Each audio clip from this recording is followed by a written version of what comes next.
So I also have the pleasure to introduce another local person. Joe Murphy is a local activist here in Whatcom County. He was pivotal in organizing those of us who were in the Ron Paul campaign for not only the last campaign, but the campaign before. In addition to organizing us, he's inspired us, and he's educated people on issues of liberty, and it's my pleasure to have him here. Joe Murphy.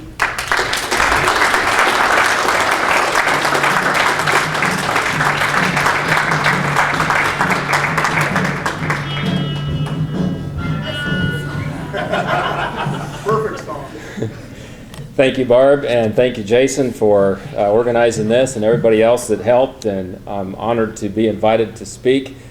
I want to thank Jason Overstreet for your work. I really appreciate and am thankful that he's in the position he is in fighting for our liberties, and we were so happy to have a Ron Paul supporter in Olympia during the campaigns. It really gave us some encouragement that we were heading down the right path. We had support in Olympia. We could bounce things off of them.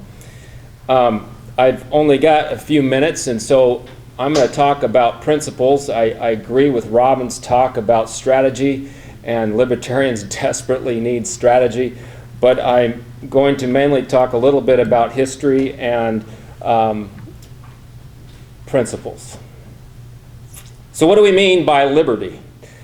Well, if I could sum it up in just a short time that I have, I would simply just quote Senator Robert Taft. He was a defender of liberty, and I suggest you read some of his speeches. But he said this once. He said, "When I say liberty, I do not simply mean what is referred to as free enterprise.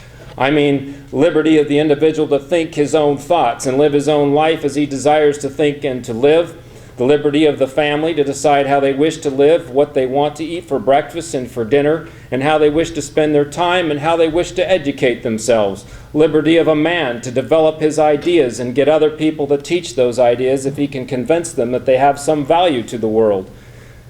Liberty of a man to choose his own occupation, and liberty of a man to run his own business as he thinks it ought to be run, as long as it does not interfere with another's rights to do the same thing." So liberty is freedom from oppression, freedom to succeed or fail, freedom to choose and do as you please as long as you don't violate another's rights of life, liberty, and property. And knowing this crowd, I don't think that I'm saying anything that you don't already know. Most people would tend to nod their head and agree with the above statement of liberty. But what we find out there is very few people understand the principles behind it, and what they do is they support policies that diametrically oppose it. We need to understand, people need to understand the threats to liberty. We're going to name a few today. One is liberty. The threat to liberty does not come from some foreign enemy.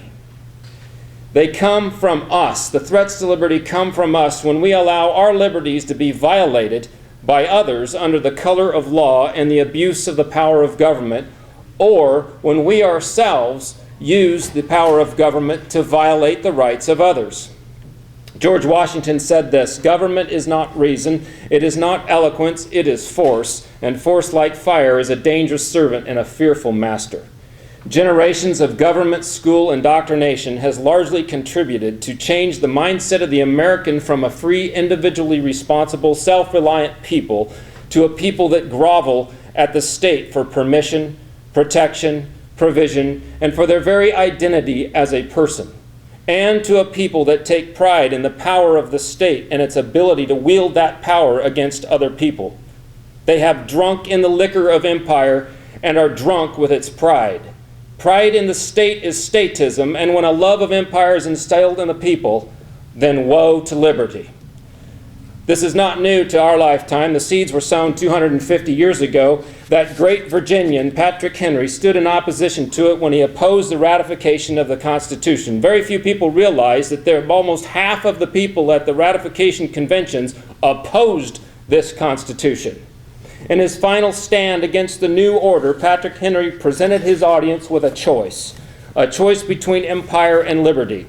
He said, "If we admit this consolidated government, it will be because we like a great splendid one. Some way or other, we must be a great and mighty empire. We must have an army, a navy, and a number of things. When the American spirit was in its youth, the language of America was different. Liberty, sir, was then the primary object.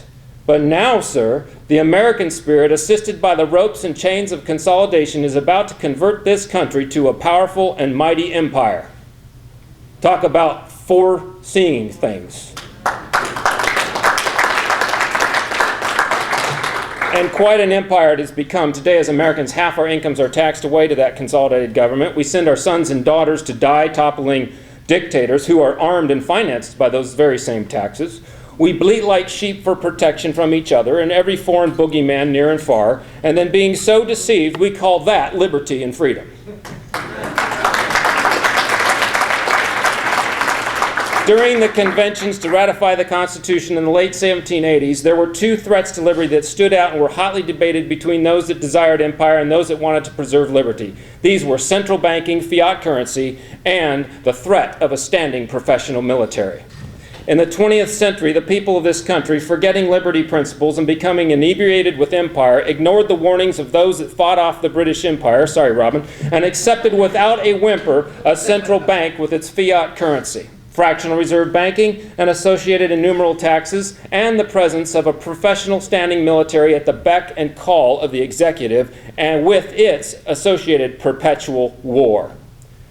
Today, many that call themselves liberty-minded lack the principles or understanding thereof and support policies that build up those two institutions of the state, not realizing how contradictory their politics are.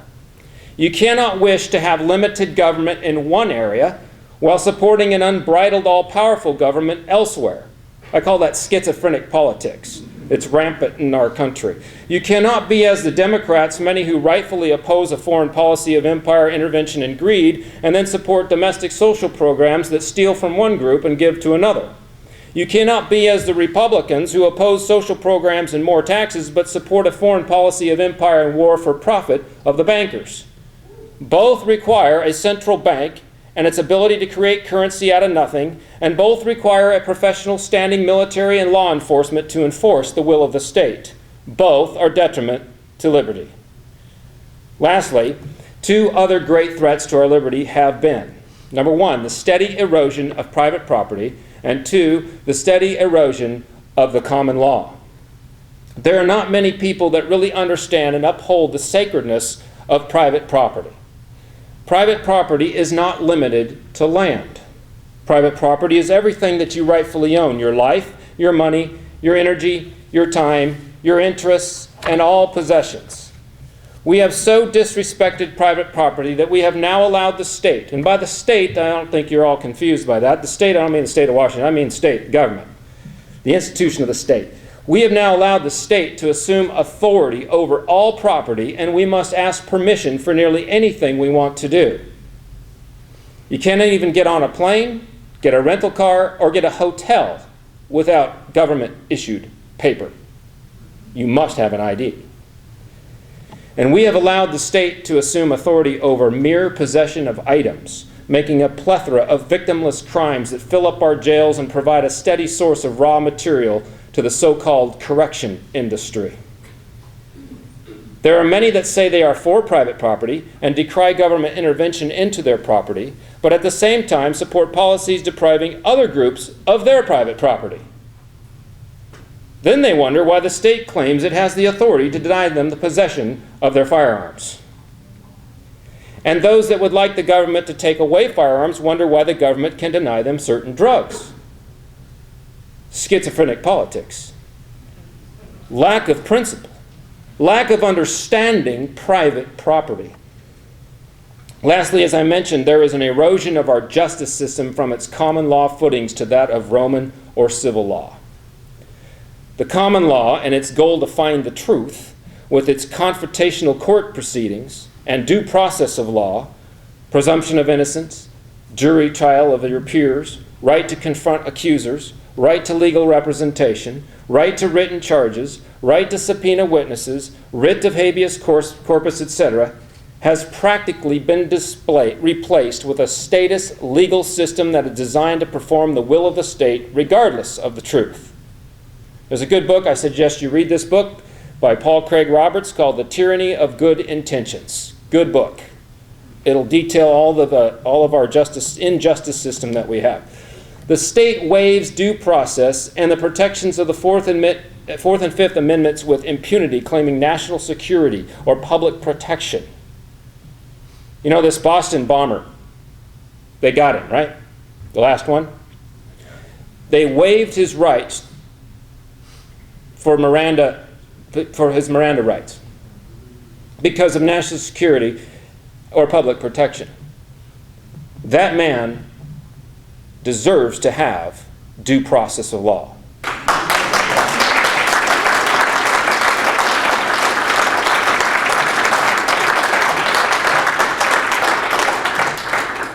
Let the due process of law, the common law, and the court proceedings find him guilty, but give him a fair trial. Allowing our government to use such excuses to do away with the common law is doing nothing but furthering tyranny, and they can always use it against anyone they want to use it for. So, our justice system fosters a system of coerced guilty pleas which is disallowed under the common law. With the erosion of the common law, and by that I mean plea bargaining, it's a form of torture, coerced guilty pleas. With the erosion of the common law and the people not understanding its importance to their liberty, with that goes the protection of the innocent and accused from being subject to accusation and punishment motivated by politics and greed. In order to preserve liberty, there must be a resurgence in our young people in studying and understanding the common law. Here's a book, The Excellence of the Common Law, Brent Winters. Every libertarian needs to read that book. The Excellence of the Common Law by Brent Winters. What we have is a complete erosion of understanding and principles of the role of the state. Thomas Jefferson so eloquently wrote, how much time I have? 5 minutes, great. We hold these truths, Thomas Jefferson said, to be self-evident that all men are created equal under the law, that they are endowed by their Creator with certain unalienable rights, and among these are life, liberty, and the pursuit of happiness, that to secure these rights, governments are instituted among men, deriving their just powers or legitimate powers from the consent of the governed. Thomas Jefferson did not come up with these ideas. He got them from men before him like Samuel Rutherford, who, writing Lex Rex, demonstrated the biblical authority of the state or the king was given to protect the God-given rights of the individuals, and that the theory of the divine right of kings was tyranny and not supported by observation of nature nor by the Bible. To put it simply, the very existence of the state or government is solely for the benefit of the people in order to promote justice by protecting the innocent and punishing evildoers and to protect the rights of individuals. It has no other legitimate purpose.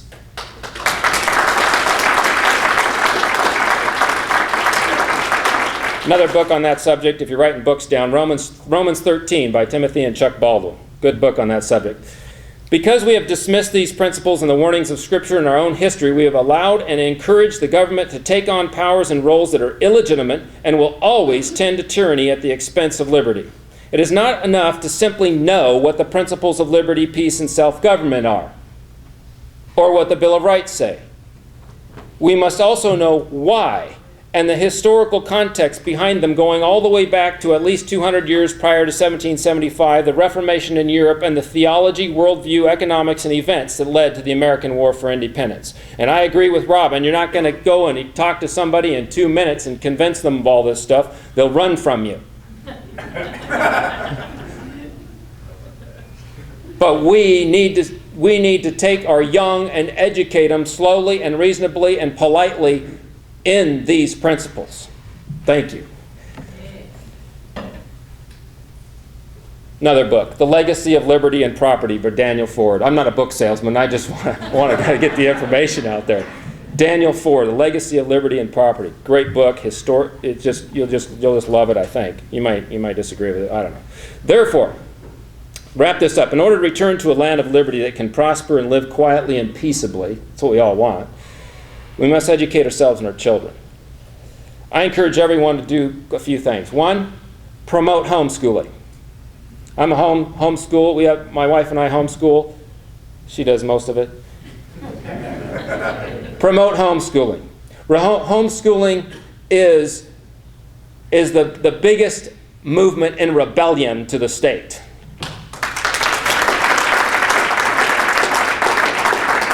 Ron Paul has just introduced a homeschooling curriculum to teach the principles of economics and liberty that the state would refuse to teach. Number 2, turn off propagandists such as Limbaugh, Hannity, Beck, Levin, and such ilk.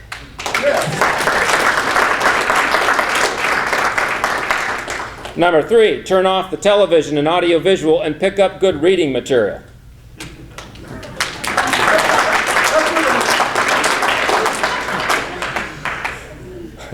Yeah, audiovisual tells you what to think, and you think it. Reading allows you to think about what you're being told to think. Number 4, check out the Mises Institute if you don't have it already. In order to get that good reading material. And also frequently visit LouRockwell.com. My favorite website. Okay, it is only by right principles that we can be successful in the political fight. We have to have the philosophy correct and the principles correct and the strategy correct. Parties win and lose and they come and go. But if we're really interested in the liberty of the people, then it is not solely about party. It is about adherence to the principles that protect life, liberty, and private property and the principles of justice and truth. The party is only a tool to really further these principles. If it ceases to do that, then it becomes amalgamated into the deception of debating issues of statism, becoming another agent of unlimited government rather than opposing the unlawful uses of state power. It becomes the Democrats and the Republicans. With adherence to principles, we can attract to our causes supporters from both sides of the aisle and educate them in the process. Rather than dismissing those from another party in any particular fight, we can find allies in the other parties and by working with them, bring them to understand the principles behind our cause in that particular battle. Kind of like what Robin was saying. What happens is parties say, I disagree with that party, I don't want anything to do with them. I disagree with that party, I don't want anything to do with them. This is on the grassroots level this happens. We can't do that. We need to find an issue and gather up out of this party and out of that party, supporters with us. And then when we do that, then we start educating them on our whys. Why we are what we are. The local anti-traffic camera fight led by Johnny Weaver is a perfect example. It only succeeded because he and others reached out on principle and attracted those from all parties to fight the corruption of the city government. Perfect textbook example of what we're talking about. May the liberty movement oppose tyranny, both large and small, at every hand, as the motto of the great Commonwealth of Virginia states, Sic Semper Tyrannis. Thank you.